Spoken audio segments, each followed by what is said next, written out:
Como descobrir minha missão de vida? Aí existe uma grande tendência a complicar uma coisa que nos seus princípios é bastante simples. Nada é tão simples na hora de você executar, mas nos seus princípios é bastante simples. Eu sempre uso o exemplo da pirâmide. Nós vamos por inúmeras faces, como se fosse uma pirâmide de inúmeras faces. Mas o ápice é um só. Ou seja, a missão de vida de todo ser humano está delimitada pela natureza, é ser humano. Tente imaginar o que é um ser humano pleno, na plenitude de valores, virtudes e sabedoria, o ápice da pirâmide humana, a plenitude da humanidade. Essa é a sua missão de vida, não é outra.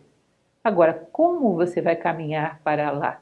Lógico que você vai pela vida observando, percebendo que a vida não é caos, é cosmos, portanto, considerando as sugestões que a vida te faz, porque quando nós nos determinamos a caminhar na direção daquilo que a natureza espera de nós, ela nos ajuda, como diria Jung, provoca sincronicidade.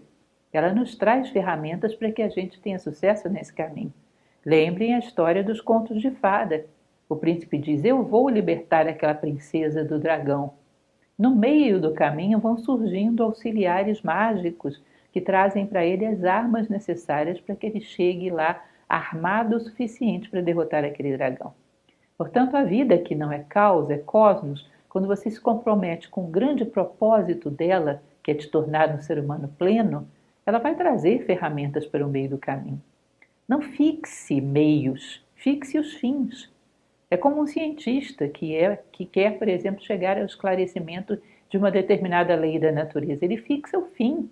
Os meios ele vai observando todas as possibilidades que surgem diante dele, tentando ver qual delas é mais favorável para chegar à consecução dos seus fins. Os meios podem ser surpreendentes. Se você tiver essa visão de perceber isso pode me levar no meu objetivo, isso soma para o meu objetivo, você vai saber discernir. E muitas vezes vai caminhar por caminhos que eram imprevistos para você. Você pode começar fazendo uma coisa específica, daqui a pouco está ensinando a fazer aquela coisa, daqui a pouco está aperfeiçoando com outras artes relacionadas com aquilo, pode encontrar caminhos que te levam lá mais rápido, que te ajudam a iluminar o caminho das pessoas que vêm atrás, enfim. Se você não perde de vista sua meta, que é ser humano, construir a si próprio como ser humano, os meios vão vir. E esses meios vão ser talvez inusitados. Se você rotula, você vai perder as oportunidades que a vida dá. Então, eu quero chegar ao ideal humano pintando quadros. Olha, pode ser que a vida te dê muitas outras oportunidades. Outros caminhos se abram. Se você fixa, você se restringe. Portanto, não perca o propósito, o ideal, o sentido de vida humano. E seja atento às oportunidades que a vida vai abrindo. Confie que há sincronicidade, que a vida aparelha aqueles que trabalham para ela, caminha junto com eles.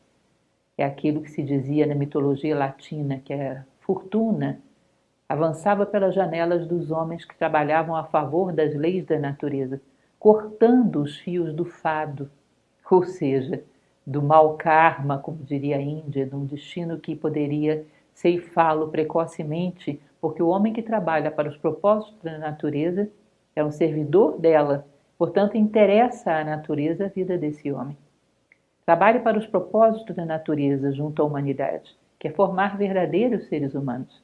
E esteja atento aos meios que ela te oferece. Não fixe as ferramentas, fixe apenas a obra-prima que você pretende construir. E deixe que as ferramentas vão surgindo.